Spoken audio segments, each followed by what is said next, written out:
우리 인류의 주인 되시는 예수님이 개미보다도 못하고 바다의 모래만도 못한 저와 여러분을 사랑하셔서 그 아들을 이 세상에 보내주셨고, 예수님이 이 세상에 직접 오셔서 33년을 사셨습니다. 그리고 33년을 사신 뒤에 다시 하나님께로 돌아가야 될 때가 되셨어요. 그래서 제자들을 모아놓고 마지막으로 이제 식사를 함께 하시는 시간이 됐습니다. 그게 목요일 저녁입니다. 목요일 저녁 시간. 그게 바로 여러분이 잘 아시는 최후의 만찬이라고 불리는 그 식사입니다. 이 최후의 만찬에서 예수님이 한 가지 놀라운 일을 하셨는데, 오늘 우리가 성경에서 읽은 대로 바로 제자들의 발을 씻어주신 것입니다. 그 당시 이스라엘은요, 도로가 포장이 잘 되어 있었을까요? 아니면 포장이 잘 안 되어 있었을까요? 제가 어렸을 때만 해도 포장이 잘 안 되어 있는 길이 꽤 있었습니다.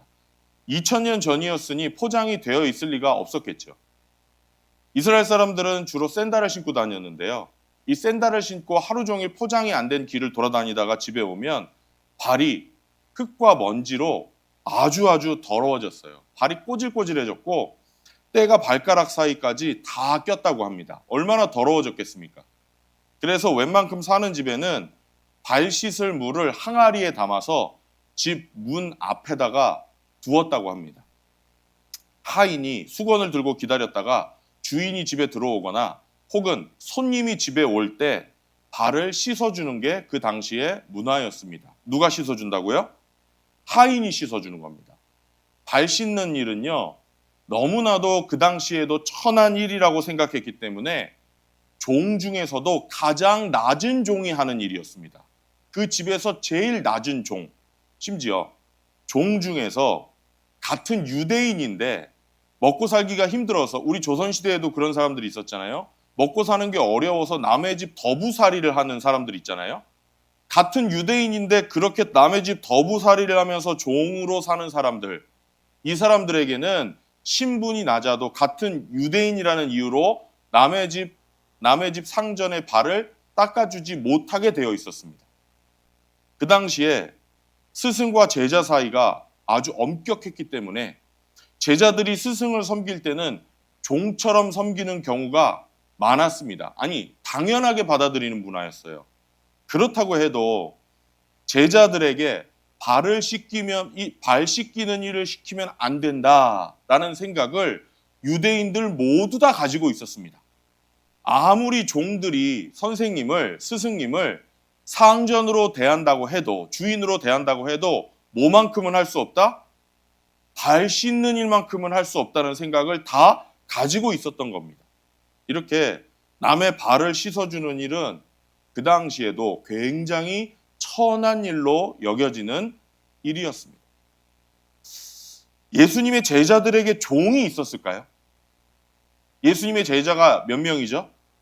12인데 이 12명에게 종이 있었을까요? 어떻게 생각하십니까? 12에게 종이 있었다. 한번 손 들어보세요. 예수님의 제자들에게는 당연히 종이 없었겠죠. 그런데요, 그 당시 이스라엘의 문화를 생각해 보면 아마 어디 나갔다가 집 안으로 돌아오면 서로 발을 씻어주든지 아니면 당번을 정해서 한 사람씩 돌아가면서 발을 씻어주든지 했을 겁니다. 예수님의 제자들이 그렇게 했을 거예요. 최후의 만찬을 하는 이 중요한 시간에 제자들은 발을 씻지 않은 채로 밥을 먹고 있었습니다. 원래는 발을 씻고 밥을 먹어야 됩니다. 왜냐하면 제자들에게 그날 밤, 목요일 밤은 굉장히 특별한 날이었기 때문입니다. 요한복음에는 안 나오지만 누가복음 22장에도 보면 그날 저녁을 먹는 장면이 나오는데요. 누가복음 22장 24절에 보면 이런 말씀이 나옵니다. 한번 읽어보겠습니다. 시작. 제자들 가운데서 누구를 가장 큰 사람으로 칠 것이냐는 질문을 놓고 그들 사이에 말다툼이 벌어졌다. 굉장히 재밌는 이야기 아닙니까? 그날 밤에 있었던 일입니다. 예수님이 제자들과 마지막 식사를 하는 날이 목요일 저녁이라고 했습니다. 그 바로 전 주일, 그러니까 4일 전에 예수님은 제자들과 함께 군중들의 열렬한 환영을 받으면서 예루살렘으로 들어가셨습니다. 제자들은 지난 며칠 동안, 4일 동안 군중들의 열렬한 환영을 보았기 때문에 목요일 저녁 4일이 지난 이 시간에는 이제는 우리 선생님이 메시아로서 이스라엘을 다스리는 왕이 되실 것이다 하는 기대감이 그 마음속에 가득할 때였습니다. 이제 뭐가 되신다? 왕이 되신다. 그러면서 자연스럽게 이 12제자의 마음속에 질문이 생겼습니다.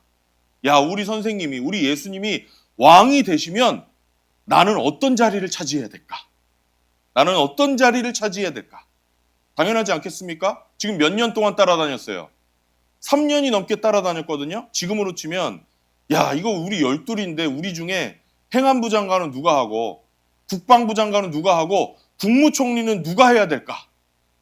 각자 다 자기 나름대로 누가 높은 자리를 차지해야 된다고 생각했을까요? 내가.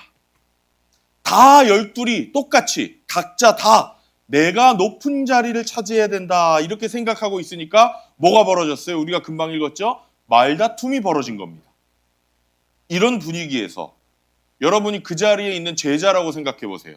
이런 분위기에서 아무리 내가 발 닦는 당번이라고 해도 하인 중에서도 가장 낮은, 가장 천한 하인이 하는 발 씻어주는 일을 했다가는 내 앞길이 어떻게 될지 모르는 거예요.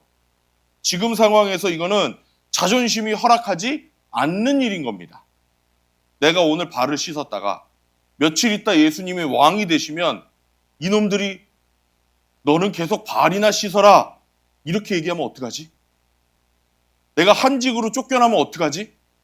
이런 불안감, 이런 쓸데없는 자존심 때문에 그날 밤에는 발을 씻어주는 사람이 아무도 없었습니다. 그때 예수님이 갑자기 자리에서 벌떡 일어서시더니 바깥으로 나가십니다. 그리고 조금 있다 다시 들어오시는데 대야에 물을 떠서 허리에 수건을 차고 다시 들어오십니다. 그리고 가장자리에 앉은 사람부터 꿇어앉아서 발을 씻어주기 시작하십니다. 분위기가 어땠을까요? 여기까지 설명을 제가 드렸잖아요. 예수님이 발을 씻어주실 때 분위기가 어땠을 것 같아요? 지금 우리 마음속에는 무슨 마음이 있어요? 내가 뭐가 돼야 된다. 내가 한 자리 차지해야 된다 이 마음이 있잖아요. 그것 때문에 발을 안 씻었잖아요. 이런 상황에서 예수님이 왕이 되실 분이 물을 떠와서 발을 씻어주세요. 분위기가 어땠을까요? 찬물을 끼얹은 것처럼 싸해졌을 겁니다. 예수님이 한 명의 발을 물로 씻어주시고 수건으로 닦아주십니다. 그리고 그 옆에 있는 제자의 발을 씻어주시고 또 수건으로 닦아주시고 이렇게 소위 우리가 지금 이야기하는 세족식이 시작된 겁니다. 그러면 예수님이 제자들의 발을 왜 씻어주셨을까요? 제자들의 발을 씻어주신 의미가 뭘까요? 예수님이 제자들의 발을 씻어주신 의미, 저는 이게 중요하다고 생각하거든요. 두 가지가 있는데요. 오늘 본문 2절부터 11절이 첫 번째 의미에 대해서 설명하고 그리고 12절부터 17절이 두 번째 의미를 설명하고 있습니다. 예수님이 제자들의 발을 씻어주신 첫 번째 의미가 뭐냐? 신앙생활하면서 우리는 항상 예수님으로부터 씻음을 받아야 한다는 것입니다. 우리는 항상 씻음을 받아야 한다. 우리는 예수님의 피로 항상 씻음을 받는 회개의 삶을 살아야 된다는 것입니다. 근데 2절부터 11절을 쭉 읽어보시면 이런 가르침이 한눈에 딱 들어오지는 않습니다. 그렇지만 2절부터 11절 사이에 여기저기에 예수님이 이런 가르침을 주시기 위해서 제자들의 발을 씻겨주셨다라는 힌트가 담겨져 있습니다. 그 대표적인 게 3절입니다. 3절 한번 읽어볼까요? 3절 시작. 예수께서는 아버지께서 모든 것을 자기 손에 맡기신 것과 자기가 하나님께로부터 왔다가 하나님께로 돌아간다는 것을 아시고. 아멘. 예수님이 지금 자기의 죽음을 염두에 두시고 제자들의 발을 씻기셨다는 것을 알 수 있습니다. 예수님이 지금 곧 죽으신다는 사실을 알고 계시는 거예요. 또 다른 힌트는 시몬 베드로의 반응을 통해서 우리가 알 수 있습니다. 예수님이 한 명 한 명의 발을 씻기시다가 누구 순서가 됐냐면 베드로 순서가 됐습니다. 이 베드로는 여러분 잘 아시는 대로 예수님의 12제자 중에 첫 번째 제자, 수제자였는데 처음으로 제자가 됐다는 뜻은 아닙니다. 수제자가. 수제자는 으뜸 가는 제자라는 뜻입니다. 그런데 이 으뜸 가는 제자가 성격이 변덕도 많고요. 다혈질이었습니다. 제 생각에는 그날 그 저녁에 다른 제자들은 예수님이 발을 닦아주실 때 어쩔 줄 몰라서 부끄러워서 아무 말도 못했는데 이 제자들 중에 이 베드로는 성격이 변덕이 심하고 다혈질이니까 또 한마디 안 할 수 없었을 거예요. 그렇지 않았겠습니까? 아니나 다를까 한마디 합니다. 주님이 내 발을 씻기십니까? 그때 예수님이 대답하시는 게 7절입니다. 7절 읽어보겠습니다. 시작. 예수께서 그에게 대답하셨다. 내가 하는 일을 지금은 내가 알지 못하나 나중에는 알게 될 것이다. 그러니까 베드로가 8절에서 다시 예수님께 대답합니다. 아닙니다. 주님은 절대로 내 발을 씻을 수 없습니다. 절대로라는 말은요, 영원이라는 뜻이에요. 주님은 영원히 내 발을 씻을 수 없습니다. 예수님이 너 나중에 이 의미가 무슨 말인지 무슨 뜻인지 알게 될 거다 이렇게 얘기하시니까 베드로가 이렇게 대답하는 거예요. 선생님, 나중이고 뭐고 영원히 씻을 수 없습니다. 다시 예수님이 같은 8절에서 대답하세요. 내가 너를 씻기지 않으면 너는 나와 상관이 없다. 아주 중요한 말씀이에요. 발을 씻기신다는 게 도대체 무슨 뜻이길래 이걸 거부하면 너는 나와 상관이 없다라고 예수님이 말씀하셨을까? 이게 굉장히 중요한 세 번째 힌트입니다. 예수님이 이 말씀을 듣고 극단적인 성격의 소유자, 이 다혈질, 변덕이 심했던 베드로는 이렇게 말합니다. 이쪽 극단에서 대답이 또 반대쪽 극단으로 한 번에 뛰는 거 한번 보십시오. 9절입니다. 9절 읽어보겠습니다. 시작. 그러자 시몬 베드로는 예수께 이렇게 말하였다. 주님, 내 발뿐만 아니라 손과 머리까지도 씻겨 주십시오. 금방은 발 못 씻는다고 한 사람이에요. 그런데 뭘 시켜달래요 지금? 목욕시켜달라고 하는 거예요. 굉장히 재밌는 사람 아닙니까? 안 된다고 하니까 목욕시켜주세요. 10절에서 예수님이 대답하십니다. 10절 시작. 예수께서 그에게 말씀하셨다. 이미 목욕한 사람은 온몸이 깨끗하니 발밖에는 더 씻을 필요가 없다. 너희는 깨끗하다. 그러나 다 그런 것은 아니다. 이런 말씀들을 다 종합해보면 예수님의 제자들의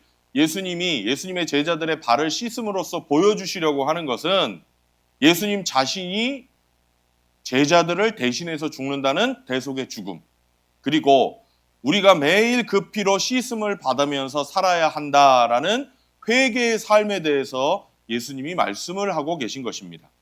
이렇게 중요한 의미가 있기 때문에 예수님은 죽으시기 전날 제자들의 발을 하나하나 다 씻어주신 것입니다. 정리하면 예수님이 여기에서 우리에게 가르쳐 주시려는 것은 너희는 하루하루 예수님의 보혈로 너희 죄를 씻어내는 회개의 삶을 살아라 하는 것. 그러나 너희가 한번 예수님을 영접하고 구원을 받았다면 다시 예수님을 영접할 필요 없다. 즉 목욕을 2번 할 필요는 없다라는 두 가지를 예수님이 가르쳐주고 계신 것입니다. 예수님을 모르는 사람에게는 구원에 이르도록 회개해라, 예수님을 영접해라, 목욕을 해라 이런 것이고요. 이미 예수님을 믿는 구원받은 사람에게는 매일매일 뭐 하는 삶을 살아라? 회개하는 삶을 살아라 라고 예수님이 말씀하시는 겁니다. 이 회개의 삶에 대해서요, 사람들은 이 2가지의 극단적인 생각을 가지고 있는 것 같아요. 오늘 베드로처럼요. 하나의 극단은 지금 베드로처럼 내 발은 절대로 못 씻습니다 하는 태도예요. 어떤 분들은 예수님을 주님으로 영접하고 감격합니다. 예수님을 영접했습니다.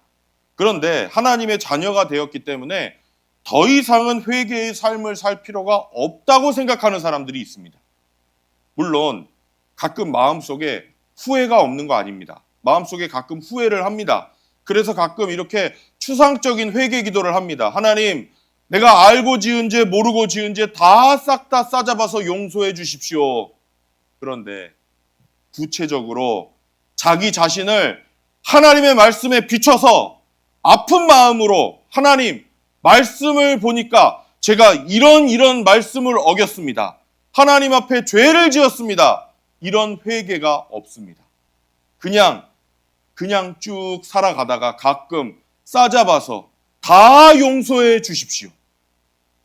목욕한 지 오래됐는데 한 번 목욕했기 때문에 더 이상은 손발 안 씻고 그냥 쭉 살아가는 겁니다. 아닙니다. 회개는 구체적이어야 됩니다. 뭘 잘못했는지 하나님 앞에서 말씀에 비춰서 구체적으로 회개하는 겁니다.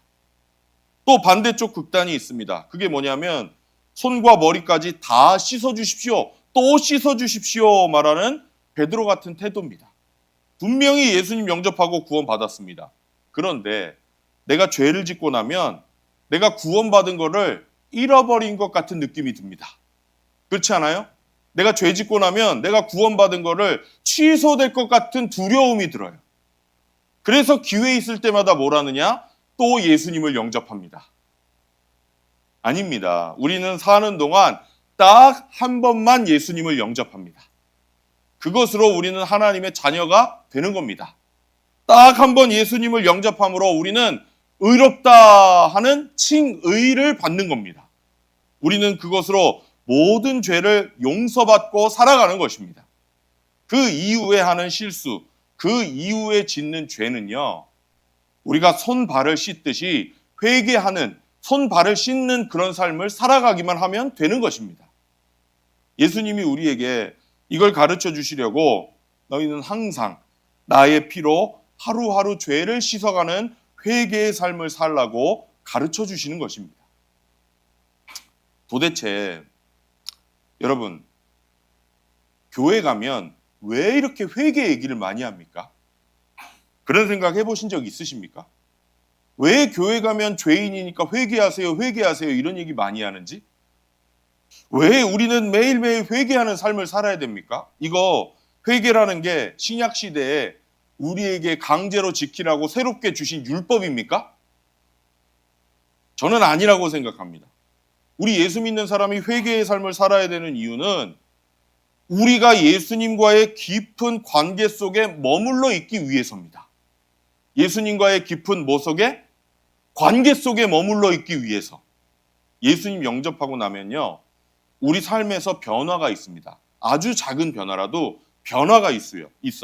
예수님 영접하고 나면요, 우리 삶에서 어떤 초자연적인 그런 요소가 나타나기를 원합니다. 내가 기도하면 응답받기를 원하고, 내가 어떤 사역을 맡아서 하면요, 이 사역에서 열매가 있기를 원합니다. 좋은 결과가 있기를 원해요. 그래서 하나님이 기뻐하시는 그런 열매를 올려드리기를 누구나 다 원합니다. 예수님을 믿으면. 그런데 그런 변화나 능력이 내가 열심히 노력하면 생깁니까? 저는 안 생기더라고요. 여러분 생기세요? 이런 변화나 능력은요, 내가 내쓴다고 노력한다고 생기는 게 아니에요. 하나님이 허락해 주셔야 됩니다. 하나님이 어떻게 이런 변화와 능력을 허락해 주시느냐? 성경에 답이 있어요. 요한복음 15장 5절 말씀입니다. 예수님이 이렇게 말씀하셨어요. 읽겠습니다. 시작. 나는 포도나무요 너희는 가지이다. 사람이 내 안에 머물러 있고 내가 그 안에 머물러 있으면 그는 많은 열매를 맺는다. 너희는 나를 떠나서는 아무것도 할 수 없다. 이 마지막 문장 다시 한번 읽겠습니다. 이 예수님 말씀이에요. 시작. 너희는 나를 떠나서는 아무것도 할 수 없다. 아무것도 못해요, 우리는. 여기서 예수님이 두 가지를 강조하시는 거예요. 너희가 나에게 붙어만 있으면 열매는 자동적으로 맺어지게 되어 있다는 겁니다. 그리고 또 하나, 그렇지만 너희가 반대로 나를 떠나면 너희는 아무것도 할 수 없다는 겁니다. 우리가 정말 열매를 맺으려면 능력의 원천이시고 사랑의 원천이신 예수님께 붙어 있는 것, 가지가 나무에 붙어 있듯이 예수님께 붙어 있는 것이 중요합니다.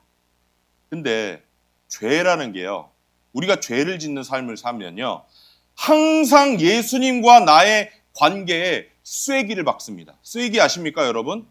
쐐기 아세요? 쐐기를 박아서 관계를 끊어놓으려고 해요. 그래서 예수님은 씻기를 거부하는 베드로에게 이렇게 말씀하신 거예요. 네가 씻기를 거부하면 너는 나와 상관이 없다. 하나님이 우리에게 허락하시는 변화의 능력을 체험하고 싶으십니까?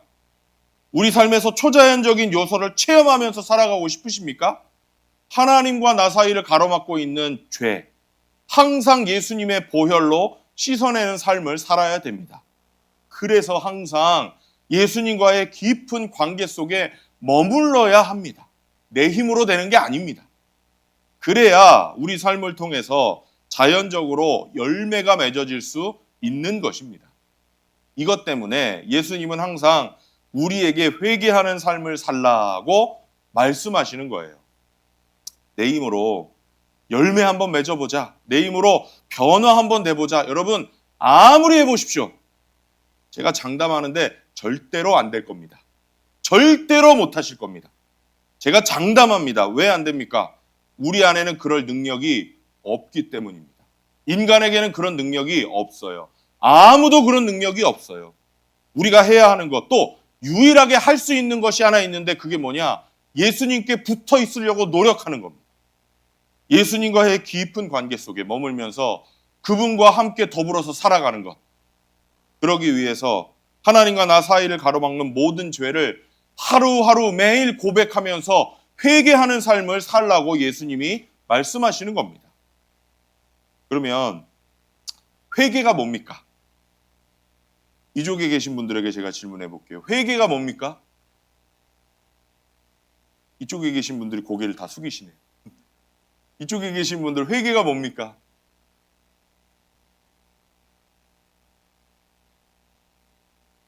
네. 제가 오늘 회개에 대해서 설명을 드릴 테니까 꼭 기억하십시오. 회개란 무엇인가? 첫째, 하나님 말씀에 비춰서 나의 잘못을 인정하고 고백하는 것입니다. 이게 회개의 첫걸음입니다. 더 이상 변명하지 않고, 뭐 하지 않고? 변명하지 않고, 더 이상 자기를 정당화하지 않고, 뭐 하지 않고? 미련하게, 근데요, 그게 아니고요, 이거 하지 않고, 하나님 말씀에 비추어서 잘못됐다 하면, 네, 그렇습니다. 하나님, 제가 잘못했습니다. 인정하고 고백하는 것입니다. 그렇지만 인정하고 고백한다고 해서 이게 회개의 전부는 아닙니다. 인정하고 고백한 다음에 두 번째로 하나님이 나의 모든 죄를 인정하고 고백하는 순간 용서해 주셨다고 믿는 것입니다. 이게 회개예요. 요한일서 1장 9절 말씀. 시작. 우리가 우리 죄를 자백하면 하나님은 신실하시고 의로우신 분이셔서 우리 죄를 용서하시고 모든 불의에서 우리를 깨끗하게 해 주실 것입니다. 아멘. 이거를 믿는 겁니다. 나의 죄를 인정하고 고백하면 하나님이 용서해 주실 것이다. 믿는 것입니다. 거기서 또 끝나는 게 아닙니다. 세 번째로 회개는 나 자신을 용서하는 것입니다. 누구를 용서해요? 나 자신을 용서하는 거예요. 하나님이 나를 용서해 주셨는데, 하나님이 나를 무죄다라고 해주셨는데, 하나님이 더 이상 내 죄를 기억하지 않겠다고 하셨는데, 내가 나 자신을 용서하지 못해서 괴로워하면서 가책 가운데서 계속 살아간다? 그거 회개 아닙니다. 하나님이 나를 용서하셨다면 나도 나 자신을 용서하는 것입니다. 마지막 네 번째, 회개는 하나님께 받은 이 용서의 기쁨과 감사를 표현하는 것입니다. 찬송으로, 삶으로, 기도로, 예배로. 이런 네 단계를 거치는 회개의 삶을 계속해서 살아갈 때 하나님과의 막힌 것이 없어질 줄로 믿습니다. 그럴 때 하나님이 내 삶에서 역사하시고 나는 삶에서 변화를 경험하고 내 삶에서는 하나님이 일하시고, 저는 그래서 회개를 항상 강조하는 목사예요. 그래서 예배 시간에 통성 기도할 때 제가 항상 첫 번째로 이야기하는 기도 제목이 회개하세요. 회개하세요. 일주일 동안 죄 지은 거 있으면 먼저 회개하세요. 기도도요, 회개한 다음에 기도가 되는 거예요. 그러지 않겠어요? 막힌 담이 허물어져야 기도가 되죠.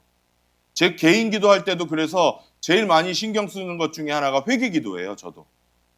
회개 기도하면 속이 편해요. 마음이 편합니다, 여러분. 회개 기도하세요. 하나님과 막힌 것이 없으면 참 편해요. 무엇보다 회개 기도하잖아요. 회개하는 삶을 살면 마음에 두려움이 없어요. 두려움이 없어요. 인간이 누구 미워하면 마음에 두려움이 생긴다는 거 아세요? 내가 저 사람 미워하잖아요? 그럼 마음속에 여러분 혹시 그런 거 못 느끼세요? 내가 누군가를 미워하거나 누군가를 미워하거나 증오하면 마음속에서 뭔지 모를 두려움이 생겨요. 성경에 요한일서에 보면 4장에 그런 이야기가 써 있어요. 사랑에는 두려움이 없습니다. 완전한 사랑은 두려움을 이깁니다. 이런 말씀이 써 있거든요. 저는 사도 요한이 여기에서 그런 두려움을 이야기하는 거라고 생각해요.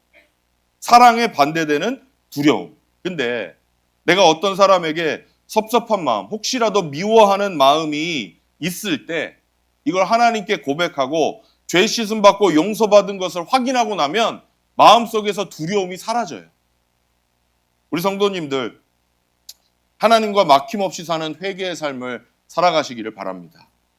회개의 삶은 새롭게 우리에게 주신 율법이 아니라 우리 믿는 사람에게 주신 축복의 삶입니다. 너무나 자유로운 삶. 나는 능력이 없지만 주님이 나를 통해서 역사하시는 삶. 나는 연약하고 부족하지만 내가 주님 안에 딱 붙어 있기 때문에 자연스럽게 열매 맺는 삶. 이것이 매일매일 회개하며 살아가는 자들에게 주신 축복의 삶인 줄로 믿습니다. 예수님이 제자들의 발을 씻어주신 두 번째 의미가 뭐냐? 저는 사실 오늘 본문에서는 이 첫 번째 의미보다는 두 번째 의미가 더 중요하다고 생각합니다. 이게 오늘 본문의 중요한 가르침이기 때문입니다. 바로 서로의 발을 씻어 주어야 한다는 것입니다. 저를 한번 따라서 해보시겠습니까? 서로의 발을 씻어 주어야 한다. 옆에 분을 보고 하겠습니다. 눈을 마주치고 서로니까 서로의 발을 씻어 주어야 합니다. 이건 제가 설명을 안 해도 길게 할 필요가 없습니다. 예수님이 있는 그대로 설명을 하셨거든요. 성경에 그대로 나와 있어요. 14절입니다. 시작. 주이며 선생인 내가 너희의 발을 씻겨 주었으니 너희도 서로 남의 발을 씻겨 주어야 한다. 그렇죠? 내가 너희에게 한 것과 같이 너희도 이렇게 하라고 예수님이 본을 보여주신 겁니다. 이게 두 번째 의미입니다. 앞에서 설명한 대로 스승인 예수님이 제자들의 발을 씻어주신 이 사건은요, 사실은 그 당시에는 혁명적인 사건입니다. 굉장히 있을 수 없는 사건. 여러분 영어 단어 중에 패킹 오더라는 말 들어보셨나 모르겠어요. 패킹, P-E-C-K-I-N-G, 오더, O-R-D-E-R. 패킹 오더. 패킹이라는 게, 팩이라는 게 영어에서 닭이 이렇게 쫄 때 우리는 닭을 꼬꼬꼬꼬 하는데 영어로는 팩팩팩팩 이렇게 하거든요. 닭이 쫀다는 뜻이에요. 패킹. 패킹 오더라는 게 무슨 뜻이냐면 사람이 다른 사람을 대할 때요. 의식적으로 또는 무의식적으로 순서를 정한다는 겁니다. 아, 이 사람은 나보다 위다. 아, 이 사람은 나보다 아래다. 왜 근데 이걸 패킹 오더라고 부르냐면요. 서로 처음 보는 닭 10마리를 닭장 속에 딱 넣잖아요. 그러면 처음에는 투닥거리는데 몇 분도 안 돼서 10마리의 서열이 딱 정해진다고 해요. 몇 분도 안 돼서. 넘버 1, 넘버 2, 넘버 3 해서 쫙 서열이 정해진다는 거예요. 넘버 1이 아무 이유 없이 아무 닭이나 쪼아도 상관이 있을까요? 없을까요? 상관이 없어요. 넘버 2는 한 마리만 못 쪼아요. 누구를 못 쪼아요? 넘버 1만 못 쪼고 나머지 몇 마리는? 8마리는 자기 마음대로 쫄 수 있어요. 이게 패킹 오더예요. 실제 영어에 있는 단어에 나중에 한번 스마트폰으로 쳐보세요. 근데요, 인간도 닭처럼 패킹 오더를 정하면서 이 세상을 살지 않습니까? 우리 한국 사람들 특히 심하지 않아요? 누구 만나면 우선 우리가 뭐부터 생각하죠? 제일 먼저 뭘 생각하세요? 네? 그쵸? 이 사람 나보다 나이가 위인가? 아래인가? 그게 왜 중요합니까? 처음 보는 사람 나이가 왜 중요하죠? 저는 사실 아무 상관이 없다고 생각하거든요. 반말하면 어떻고 존댓말하면 어떻습니까? 나랑 아무 상관이 없는 사람인데. 왜 나이 많다고 존댓말해야 됩니까? 누가 그렇게 가르쳤습니까? 누가 그렇게 가르쳤어요? 나이 많은 사람들이. 아니에요? 나이 많은 사람들이 나이 많은 사람한테 존댓말 하라고 어릴 때부터 가르친 거예요. 아니에요? 우선 나보다 나이가 위인가 아래인가부터 봐요. 왜 제가 이런 말씀 드리냐면 존댓말이 없는 언어가 세상에는 더 많잖아요. 아예 존댓말이 없다니까요, 언어에. 영어는 존댓말이 없잖아요. 영어만 해도. 그리고 또 우리 뭘 따져요? 나보다 많이 배웠나? 못 배웠나? 계속 궁금해요. 저 사람 대학 어디 나왔지? 대학은 나왔나? 고등학교 나왔나? 그리고 또 뭐 따져요? 제일 많이 따지는 거. 예? 요즘은 초등학교 1학년만 돼도 자기소개하고 옆에 앉으면 짝꿍한테 물어본다잖아요. 너네 집 몇 평이야? 어릴 때부터 패킹 오더를 따지는 이 비참한 현실. 너무 비참하지 않습니까? 거기에 따라 우리 뭐가 달라져요? 말투가 달라집니다. 그 사람을 대하는 태도가 달라져요. 일 시킬 때도 저 아랫사람이면 뭐라고 해요? 해라. 좀 해라. 그죠? 조금 나보다 조금 아랫사람이면 좀 해. 좀 하시게. 나보다 윗사람이면 말은 그렇게 안 하지만 사실 태도는 해 주시옵소서. 우리 문화에서는요, 이 패킹 오더에 따라서 말이나 행동 잘못하면 얼마나 혼나요. 이것 때문에 거의 대부분 혼나는 걸걸요? 나는 아니라고 생각하시죠? 여기 계신 분 중에. 아닐걸요? 나는 아니라고 생각하는 그분이 더 심하실걸요? 나는 나를 이 정도라고 생각하는데 상대방이 나를 이 정도로 대하면 기분이 좋으세요? 나쁘세요? 그게 반복되면 친구도 안 만나잖아요. 그게 반복되면 직장 때려치잖아요. 못 참잖아요. 그 왜 그렇게 기분이 나빠요? 패킹 오더에 따라서 지금 이 사람이 나한테 그럴 위치가 아닌데 내 생각에는 그럴 위치가 아닌데 이놈이 나한테 그렇게 행동하니까 내 기분이 나쁜 겁니다. 세상 사람들은 다 이렇게 패킹 오더를 정해놓고 사는데 나도 그 속에서 그렇게 살아가는데 예수님이 그날 밤에 이거를 한 방에 무너뜨리신 겁니다. 패킹 오더로 치면 이 세상에서 제일 높은 분이 누굽니까? 예수님 아닙니까? 그런데 주이며 선생이신 예수님이 이렇게 얘기하신 적이 없어요. 맞다. 내가 너희들의 주이며 선생이다. 내가 주인이라고 얘기하셨잖아요, 예수님이. 주이며 선생이신 이분이 뭘 하셨어요? 하인 중에서도 제일 신분이 낮은 하인이 하는 발 씻기는 일을 하셨습니다. 반면에 제자들은 지금 왜 서로 발 씻어주기를 거부했습니까? 예수님이 지금 이제 곧 왕이 되시면 서열이 정해져야 되는데 나는 높은 위치에 가야 된다고 생각하고 있기 때문입니다. 내가 여기서 조금이라도 꿀리거나 약점을 보이면 그 서열에서 밀릴 거라는 두려움, 쓸데없는 자존심, 그래서 발을 씻어주기를 거부했습니다. 그런데 예수님이 제자들의 발을 씻어주심으로써 이렇게 제자들이 가지고 있는 잘못된 생각과 태도를 완전히 무너뜨리신 겁니다. 그러면서 예수님은 정말 위대한 게 뭐고 정말 높은 게 뭐고 정말 잘난 게 무엇인지를 알려주시는 새로운 패킹 오더를 우리에게 주십니다. 마태복음 20장 25절 말씀 읽겠습니다. 시작. 예수께서는 그들을 곁에 불러놓고 말씀하셨다. 너희가 아는 대로 이방 민족들의 통치자들은 백성을 마구 내리누르고 고관들은 백성에게 세도를 부린다. 이게 이 세상의 패킹 오더라는 거예요. 이 세상에서 사람들이 높아지려는 목적, 그게 뭐예요? 낮은 데 있으면 상전은 많고 부릴 사람은 없으니까 높아지려고 하는 거예요. 그러면서 항상 나는 꿀려서 살기 싫으니까 높아지려고 하는 겁니다. 그런데 나도 높아져서 큰 소리 한번 빵빵 치고 싶은 겁니다. 그런데 그 뒤에 나오는 25절, 26절에서 예수님이 새로운 질서를 주시는 것을 보십시오. 읽겠습니다. 시작. 그 제자가 예수의 가슴에 바짝 기대어 주님 그가 누구입니까 하고 물었다. 예수께서 대답하셨다. 내가 이 빵 조각을 적셔서 주는 사람이 바로 그 사람이다. 그리고 그 빵 조각을 적셔서 시몬 가롯의 아들 유다에게 주셨다. 이거는 제가 잘못 치렀습니다. 그 뒤에 나오는 마태복음에 이어 나오는 말씀 25절, 26절이에요. 거기 이렇게 되어 있습니다. 그러나 너희끼리는 그렇게 해서는 안 된다. 너희 가운데서 위대하게 되고자 하는 사람은 누구든지 너희를 섬기는 사람이 되어야 하고 너희 가운데 으뜸이 되고자 하는 사람은 너희의 종이 되어야 한다. 예수님이 전혀 새로운 구조를 말씀하십니다. 어떤 사람이 큰 사람이냐? 섬기는 사람이다. 어떤 사람이 높은 사람이냐? 가장 낮은 자리에서 일하는 사람이다. 너희 중에서 으뜸이 되고자 하는 사람은 사람들의 종이 되어야 한다.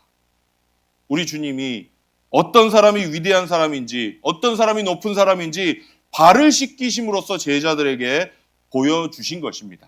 이게 주님이 새롭게 여신 하나님 나라의 새로운 질서입니다. 여러분 예수님 믿으십니까? 여러분은 정말 예수님 믿으십니까?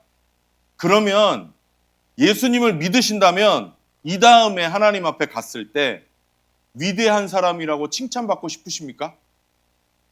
너 정말 수고했다. 너 정말 큰 사람이다. 이런 칭찬 받고 싶으십니까? 상 많이 받는 사람 되고 싶으십니까? 저는 그렇게 되고 싶거든요. 그렇게 되고 싶으시면 남의 발을 씻어주는 성도님들이 되시기를 바랍니다. 다른 사람의 발을 씻어준다는 게 그러면 무슨 뜻이냐? 복잡하게 생각하실 거 없습니다. 다른 사람들이 천하다고 생각해서 안 하려고 하는 일을 하는 거. 그게 다른 사람의 발을 씻어주는 삶입니다. 예를 들어서 점심 친교하려고 자원에서 내 이름을 적고 정성스럽게 힘들지만 돌아가면서 섬기는 거. 얼마나 귀한 섬김입니까? 모여서 식사하고 나면 우리 형제님들이 팔 걷어붙이고 설거지하는 거. 대표적으로 다른 사람의 발을 씻는 겁니다. 하나님 앞에서 높은 사람, 위대한 사람, 상 많이 받는 사람 되는 비결입니다. 기회가 있을 때마다 열심히 섬기십시오.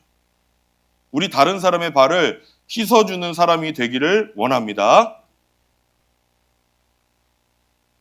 마지막 질문을 하나 드리고 마치려고 하는데요. 예수님이 평소에도 제자들의 발을 씻어주셨을까요? 재밌는 질문 제가 상상해 본 거예요. 어떻게 생각하세요?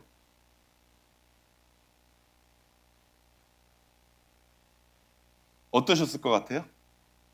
성경에 안 써 있어요. 상상해 본 거예요, 제가. 예수님이 평소에도 제자들의 발을 씻어주셨을까요? 본문에는 굉장히 강력한 힌트가 담겨 있거든요. 저는 아니라고 생각해요. 왜냐하면 만약에 평소에도 예수님이 발을 씻어주셨다면 베드로가 이렇게 기겁을 했을까요? 아니면 자연스럽게 발을 내밀었을까요? 거기 그 오른쪽 더 깨끗이 닦아주세요. 그러지 않았겠어요? 평소에는 안 하셨을 거예요. 평소에는 안 하다가 예수님이 마지막에 한번 보여주신 거예요. 그럼 어떤 분들은 또 거부감 느껴요. 야, 이거 정치인들처럼 선거 때만 되면 시장 가갖고 평소에 먹지도 않는 오뎅 떡볶이 사 먹으면서 예수님도 그거 한 거 아니냐? 아니에요. 저는 그렇게 생각하지 않습니다. 종이라는 게 뭐냐면 다른 사람의 필요를 채워주는 사람이 종이에요. 예수님은 평소에 다른 사람의 필요를 채워주시기 위해서 사셨어요. 제자들의 필요를 채워주시기 위해서 사셨어요. 처음부터 돌아가실 때까지. 인류의 필요와 제자들의 필요를 위해서. 오늘 본문 사건만 해도 그래요. 예수님이 이제 몇 시간 뒤면 잡히세요. 몇 시간 뒤면 십자가에 못 박혀서 죽으세요. 그것도 자신과 3년 동안 같이 살았던 한 놈, 제자가 배반을 해서 죽으시는 거예요. 제가 만약에 이 사실을 미리 알고 있었다면요. 제가 만약에 이놈들의 스승이었다면 정말 신경질 났을 것 같아요. 그렇지 않아요? 하나님 뜻이니까 하나님 뜻이라는 걸 알아도 신경질 나는 거는 그래서 꾹 참더라도 최소한 저 같으면 거기서 한가하게 이 자식들 발 씻겨주고 있을 것 같진 않아요. 여러분은 아니세요? 저는 그럴 것 같아요. 그런데 13장 1절 한번 보시겠어요? 제 마음에 항상 감동을 주는 성경 말씀이에요. 13장 1절 읽겠습니다. 시작. 유월절 전에 예수께서는 자기가 이 세상을 떠나서 아버지께로 가야 할 때가 된 것을 아시고 세상에 있는 자기의 사람들을 사랑하시되 끝까지 사랑하셨다. 아멘. 이 요한복음 계속 읽어보시면 예수님이 죽음을 앞두고 자기가 받아야 될 십자가의 고통보다는 내가 떠난 다음에 내가 사랑하는 이 사람들이 어떻게 될까 하는 염려가 훨씬 크세요. 그래서 너희들 염려하지 말아라. 염려하지 말아라. 내가 성령님을 보내주겠다. 보혜사를 보내주겠다. 계속 이 말씀을 하세요. 무슨 뜻이냐? 예수님은 이 땅에 계시는 동안 자기의 이익을 추구한 게 아니라 다른 사람들만을 위해서 사셨어요. 그래서 예수님이 종 중에 종이셨어요. 종 중에 가장 낮은 종이셨어요. 이렇게 평소에 종 중에 종으로 사시다가 마지막 날 저녁에 그 모든 삶을 한눈에 볼 수 있도록 보여주신 게 바로 제자들의 발을 씻어주신 이 사건입니다. 결국 다른 사람의 종이 된다는 건 나의 필요만 채우는 게 아니라 이제 어떻게 하면 다른 사람의 필요를 채워줄 수 있을까? 이렇게 관심사가 바뀌는 게 종의 삶이 시작되는 것입니다. 교회 처음 나오시는 분들, 특히 우리 장로교회에서는요, 교회 처음 나오시는 직분을 아직 받지 못한 평신도보다 집사가 높고요. 집사보다는 누가 높아요? 권사 장로가 높고 장로보다 누가 높아요? 그래도 목사라고 대답하시는 분이 있어서 이게 바로 이 세상의 개념입니다. 교회도 이 세상의 개념이 지배하고 있다는 뜻입니다. 사실은 저는 거꾸로라고 생각합니다. 교회에 새로 오신 분들보다 집사가 낮은 겁니다. 집사보다 장로 권사가 낮은 겁니다. 장로 권사보다는 목사가 낮은 겁니다. 그래서 교회 처음 오신 분들의 필요가 자기의 필요가 되어서 돌보는 분들이 교회의 직분자입니다. 나보다, 내 가족보다, 내 양들을 위해서, 성도들을 위해서 기도하는 사람이 교회의 직분자입니다. 신앙이 어린 분들의 필요가 자기의 필요가 된 사람들, 이 사람들이 직분을 받는 겁니다. 목사인 저도요, 여러분 한 분 한 분 적어도 일주일에 5번은 이름을 불러가면서 기도합니다. 왜?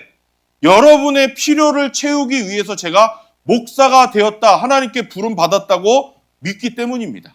그게 창대교회 목사인 제가 할 일이라고, 그것 때문에 부름 받았다고 믿기 때문이에요. 신앙이 좋다는 말, 교회에서 중직자 된다는 말, 믿음 생활 잘한다는 말, 건강하게 성장해서 열매 맺는다는 말, 이게 다 무슨 뜻입니까? 다른 사람을 섬기는 사람이 된다는 뜻입니다. 오늘부터 생각을 바꾸시기를 바라요. 그건 높아지는 게 아닙니다. 높아지는 게 아니라 점점 낮아지는 거라는 사실을 기억하시기를 바랍니다. 말씀을 마치겠습니다. 우리 창대교회 성도님들, 우리 신앙생활 하는데 이왕 예수님을 믿는 신앙생활을 한다면 멋진 신앙생활을 하고 싶지 않으십니까? 이왕 신앙생활 한다면 우리 이 다음에 하나님 앞에 섰을 때, 이야, 너 참 위대하게 살다 왔다. 너 참 크다. 이런 소리 한번 들어야 되지 않겠습니까? 하나님 앞에 설 때 상을 많이 받는 삶을 살아야 되지 않겠습니까? 그러면요, 무슨 10,000명의 예배자 100개의 개척교회 그런 거 하지 마시고요. 그거 중요합니다. 그런 거 하지 마시고요. 내 옆에 있는 사람의 발을 좀 씻어주시기를 바랍니다. 내 옆에 있는 사람의 발을 못 씻어주면서 무슨 세계 선교를 얘기하고. 회개해야 됩니다. 교회에서 맡아서 섬기는 모든 직분이요, 다 자기를 낮추는 자리입니다. 특히 우리 목자 모구님들 섬기는 자리에 꽃입니다. 꽃. 저는 목사보다 받을 상이 어떤 면에서는 클 거라고 확신합니다. 상이 제일 클 거예요. 왜요? 목자 모구라는 직분이 뭐예요? 나에게 맡겨주신 목원들을 위해서 나의 노력을 희생하고 나의 시간을 희생하고 그들을 위해서 기꺼이 눈물을 흘리고 때로는 말도 안 되는 짓거리를 하면서 속을 썩일 때도 포기하지 않고 기도하고 말을 막 바꾸면서 헛소리를 할 때도 끊임없이 품어주는 게 누구예요?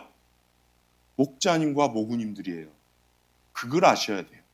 그래서 여러분이 이 자리에 앉아 계시고 그들의 편안이 나의 편안보다 중요한 사람들, 그들의 유익이 나의 유익보다 중요한 사람들, 이렇게 자신을 낮추면서 살아갈 때 하나님이 우리 목자 모구님들의 삶에 복을 주시지 않겠습니까? 저는요, 이걸 경험하시는 분들이 장차 우리 창대교회에 아주 많이 나오기를 바랍니다. 저는 정말 매일 빠지지 않고 기도해요. 이 자리에 지금 앉아 계신 분들이 10년 뒤에는 다 목자 모구님들이 되시기를. 우리 성도님들 한번 주님 한번 멋있게 섬겨보기를 원합니다. 주님 만났을 때 이야 너 참 크다. 너 참 위대하다. 이런 칭찬 한번 받아보기를 원합니다. 그러기 위해서 다른 사람의 발을 씻어주는 그런 귀한 삶을 살아가는 저와 여러분이 되기를 주님의 이름으로 축원합니다. 같이 기도하겠습니다.